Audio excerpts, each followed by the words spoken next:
ज्योति जलती रहे, वेद की ज्योति जलती रहे, वेद की ज्योति जलती रहे, ओम का झंडा ऊंचा रहे, ओम का झंडा ऊंचा रहे, ओम का झंडा ऊंचा रहे। भारत माता की भारत माता की भारत माता की जय हो। वंदे मातरम, वंदे मातरम, वंदे वंदे। मातरम। प्यारे साथियों, जितने भी यहाँ श्रेष्ठ पुरुष और माताएं आई हैं, सभी मंच के अधिकारी थे, सभी मंच के अधिकारी थे। लेकिन जो हमें यहाँ इजाजत मिली थी, यदि हमें विधिवत इजाजत मिल गई होती तो हम यहाँ लाखों में आते, हम यहाँ लाखों में आते। ये तो हमारे कुल 4-5 दिन की बात है। हमारी मान्यता तो थी, नहीं दी गई जी 25 तारीख की। माननीय हमारे सरपंच साहब जी और एक हमारे विवेक आर्य जी, इनकी भाई एक दिन का तो सांकेतिक करो, एक दिन का तो सांकेतिक करो। तो अभी कली लड़ाई है और लड़नी अभी लड़ाई है।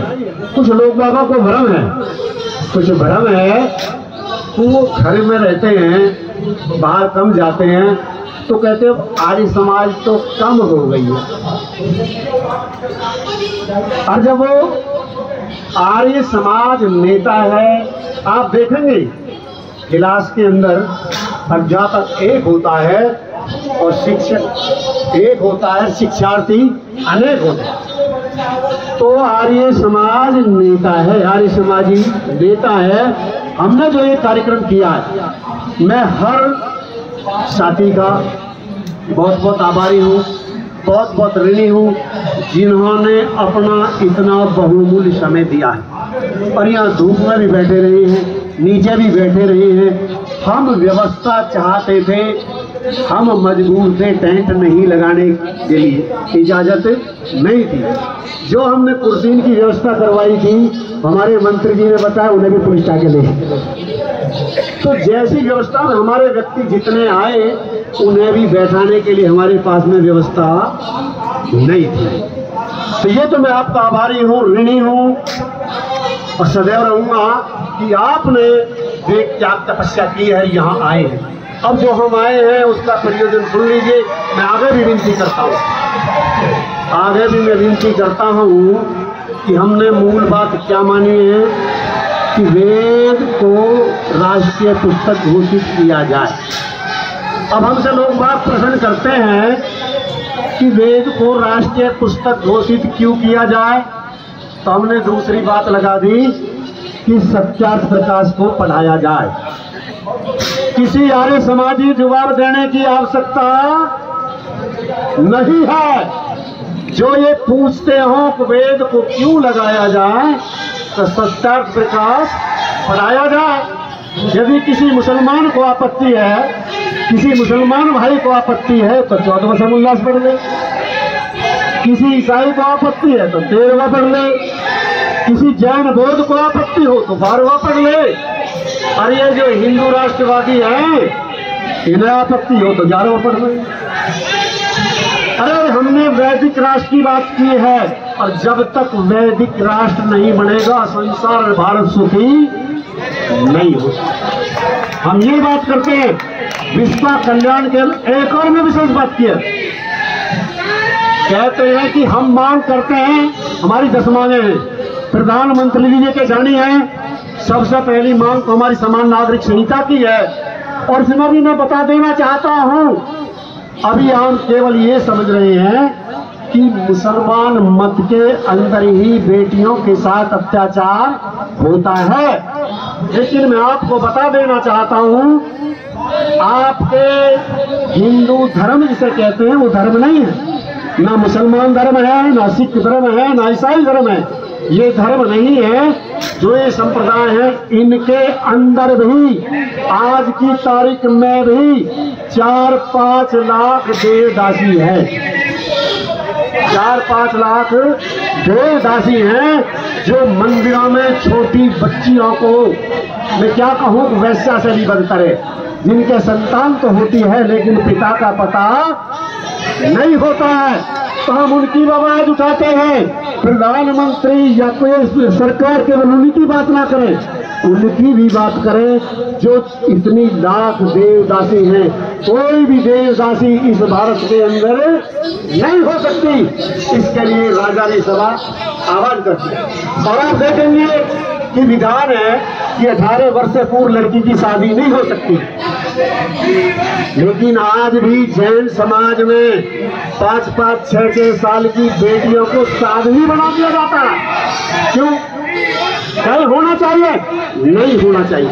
और आप देखेंगे, केवल आपने तो बहुत मोटी मोटी बात सुनी है, जो छोटे बच्चे हैं उनके साथ में क्या क्या यौन शोषण तो अलग रहे, अंग भंग किए जाते हैं। हम इस बात की निंदा करते हैं धर्म के आधार पर जो बेटा और बेटियों के लिंग भंग करते हैं। अभी एक स्कॉलर हुए हैं, उन्होंने कहा इसका कुरान में कहीं भी विधान नहीं है। वो वैसे कुरान की बात करते हैं लेकिन कुरान की भी नहीं मानते हैं। हम इन बातों के आधार पर आप देखेंगे, ऐसे ही जो हमारे नागा हैं, प्रचलन है, हमको यहाँ पता नहीं है, आप एनसीआर में बैठे हैं, छोटे छोटे बच्चे दान कर दिए जाते हैं। साधु बनाने के लिए छोटे छोटे बच्चे मंदिरों में दे दिए जाते हैं, और वो जो नागा होते हैं उनके लिंग काट करके उनको नागा बना देते हैं। क्या ये ठीक है? तो जैसे वहां ठीक नहीं, यहाँ भी तो ठीक नहीं है। इन सब धर्म के नाम पर, इन अंधविश्वासों को, पाखंडों के नाम पर सबको नष्ट करना है। हमको ऐसा समान नागरिक संहिता चाहिए, केवल ऐसी समान नागरिक संहिता जिसमें हमने क्या मांग की है, जाति के आधार पर, संप्रदाय के आधार पर किसी को कुछ नहीं दिया जाना चाहिए, और जाति और संप्रदाय के आधार पर किसी को वंचित भी नहीं किया जाना चाहिए। जो जिसका योग है, यदि कोई गरीब व्यक्ति है तो उसकी शर्त जाति नहीं है। यदि आप कहते हैं कि दलित अधिकारी हैं, तो दलित तो देश के राष्ट्रपति भी रहे हैं और आज भी हैं, तो क्या वो अधिकारी हैं? अरे देश का मंत्री का बेटा विदेश में पढ़ता है और एक संतरी का बच्चा कहीं पढ़ता है। हमें समान चाहिए शिक्षा, हमें शिक्षा भी समान चाहिए, और हमें चिकित्सा भी समान चाहिए, हमने क्या मांग की है कि हम मांग करते हैं ये देश धर्म सापेक्ष हो, निरपेक्ष धर्म सापेक्ष हो, और रिलीजन मत मतांतर निरपेक्ष हो। इसको, धर्म को और रिलीजन को न जानते हुए लोग आगे से कहते हैं कोई धर्म की परिभाषा समझना चाहता है तो ऋग्वेद आदि भाष्य भूमिका महर्षि जानकी पढ़े, और वहां पर अर्थ का प्रकरण, धर्म का प्रकरण पढ़ करके देखे धर्म क्या चीज है। और अब इस आंदोलन के माध्यम से मांग करते हैं कि जो हमारे मठ मंदिर है, मेरे साथियों सुनियो, समझ में आती है, हम गुलाम थे, हमारे मठ मंदिर गौरी ने लूटे, गजनी ने लूटे, आक्रांताओं ने लूटे, किसी ने भी लूट ली, समझ में आती थी, गुलाम रहे, फिर भी समझ में आती थी, साइयों के गुलाम हो गए, उन्होंने कानून बना दिया। आज भी हमारे मंदिरों का पैसा, आज भी हमारे मंदिरों, मठ मंदिरों का पैसा सरकार क्यों लेती है? जो कानून अंग्रेजों ने बनाए थे, जब हम स्वतंत्र हो गए तो हमारे मंदिर भी तो स्वतंत्र होने चाहिए थे या नहीं होने चाहिए थे? और यदि हमारे मंदिर स्वतंत्र नहीं हुए तो हम क्या स्वतंत्र हैं? कितने जानते हैं, कहते हैं तुम तो मूर्ति पूजा करते ही नहीं हो, तुम मंदिरों की बात क्यों करते हो? अरे वो सब हमारे ही तो भाई हैं, ये दो कैंची के फरके हैं, इनके कावड़ है, इनके बीच में जो कोई आएगा, इन कैंची के फरके के बीच में जो कोई आएगा वो बक्सा नहीं जाएगा। जो मठ मंदिर है हम उनका पैसा, हम ये घोषणा करते हैं, जैसे राम ने घोषणा करी थी ना कि मैं निशाचरहीन करूंगा, मैं इस मंच से घोषणा करता हूं कि जब तक मैं लड़ाई बंद नहीं करूंगा, जब तक मंदिरों को मुक्त नहीं करूंगा। और आप सबको मैं साथ देने की आह्वान करता हूं और आशा रखता हूं हम ये लड़ाई लड़ेंगे। अरे हमने तो वहां बंद कर दिया था जहां इमाम हैदराबाद में धोती नहीं पहनने देता था, घंटी नहीं बनाना देता था, टोपी नहीं ओढ़ना देता था। हमने तो उस निजाम के घुटने टेक दिए थे, हमने तो उस निजाम के। और तो होता है क्या, सुनिए मैं मोदी जी से भी कहना चाहूंगा, मोदी जी को बहुत देश की चिंता है, कोई दो मत नहीं है, बेजोड़ नेता है बिल्कुल, या में भी कोई दो मत नहीं है। लेकिन मैं एक और बात उनसे भी कहना चाहूंगा कि मोदी जी, एक टन निकल गया उसमें मुक्त करा देते, एक टन निकल गया, औरों को तो पता नहीं था, आपको तो पता था, आपको तो पता था। अरे एक टन निकल गया उसमें करा देते। अब दूसरे टन निकलने की इजाजत आर्य समाज नहीं देगी। आपको उसी टन के अंदर ये मंदिर मुक्त कराने होंगे, ये हमारी घोषणा है। आप तीसरे टन की बारी मठ मंदिर मुक्त कराने की या ये समान नागरिक संहिता लाने की ना देखें। हम चाहते हैं कि हमारे प्रधानमंत्री 3 टन नहीं 4 टन करें, हमें कोई दिक्कत नहीं, बहुत अच्छे नेता हैं और चाहते हैं हम, लेकिन हम ये उम्मीद करते हैं और ये सब ज्ञापन प्रधानमंत्री जी के लिए है। और हमने इसमें एक बात की है, जो लोग बात वेद को जानते नहीं है, जानने ना जानने की वजह से हमारा देश गरीब हो रहा है। हमारा देश वेद ना जानने की वजह से गरीब है। यदि वेद की बात यहाँ लागू कर दी जाए तो देश गरीब नहीं रह सकता। देश में देखो, जो देश को व्यवस्था देना चाहते हैं, आप देखेंगे आपकी संसद में 790 व्यक्ति है, 790 व्यक्ति हैं। और जब आपकी लोकसभा चलती है 1 मिनट में लगभग 2,60,000 रुपए खर्च होता है। 1 मिनट पर हमारी दाढ़ी कमाई का, हमारे द्वारा दिए गए पैसे का इतना पैसा वहां में होता है। लगभग 600 करोड़ रुपया एक सत्र पर व्यय हो जाता है, 600 करोड़ रुपया। अब जो ये एमपी हैं, लगभग एक एमपी को सरकार एक कार्यकाल में जो खर्च करती है लगभग 10 करोड़ रुपया खर्च करती है।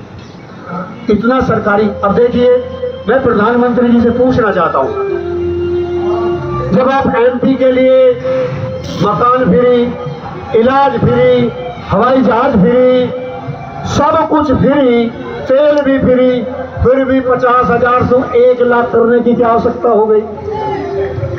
हाँ जी भाई, जब जिसे सब कुछ फ्री दिया जाता है, अरे नेताओं को महंगाई आई क्या? इनके 50,000 के 1 लाख हो गए। इस आम जनता के बारे में भी सोचा था? इस आम जनता के बारे में सोचा क्या? आप पूछिए, मैंने देखा है, आप एम्स में चले जाइए कोई भी, मैं मीडिया भाइयों से भी निवेदन करूंगा, शाम के 4 बजे मैंने जाकर के देखा व्यक्ति लाइन में लगे हुए थे। मैंने कहा भाई, अब तो कोई यहाँ क्या लाइन में लगे हुए? सुबह के टाइम में जो ओपीडी होती है, उन्होंने की जी हमें अपना बच्चा कल को दिखाना है। उन्हें गौर देते अभी जाकर के देख लिया, दिल्ली में बैठे हो, मैं बाहर की बात नहीं करता, मैं दिल्ली की बात कर रहा हूँ। 4 बजे लाइन लगी हुई है, बहुत लंबी, शाम के टाइम। मैंने पूछा भैया आप क्यों खड़े हो? अब हमें अपने बच्चे का इलाज कराना है। अरे 4 बजे खड़े हो, इलाज तो कल होगा। लोग पूरी रात लाइन में ही रहेंगे और सुबह 11 बजे पर्ची बननी शुरू होगी। 11 बजे सुन लीजिए, 11 बजे पर्ची बननी शुरू होगी और 21 की बनेगी, 22वें की नहीं बन सकती। अरे क्यों अधिकार नहीं है? उन पर क्या आफत आ गई? जिन्हें फ्री में इलाज मिलता था और 1 लाख रुपया दिया जाता था, अरे उनकी चिंता नहीं हुई। प्रधानमंत्री का धन वहां क्यों नहीं जाता? 2 रुपए की दवा 100 में बेची जाती है। 2 रुपए की दवा हम सब हर वर्ग का हमारा ध्यान है। किसान भाई का शोषण जितना हो रहा है, मैं श्री राम ने कहा था किसान राजाओं का राजा है। क्या कहा था? राजाओं का राजा है। लेकिन यहाँ केवल एक किसान ऐसा है, केवल एक किसान ऐसा है कि माल तो वो तैयार करता है और उसका रेट सरकार तय करती है। क्या और कोई दुनिया में ऐसा कंपनी है, कोई ऐसा कंपनी का मालिक है कि जो माल वो तैयार करता है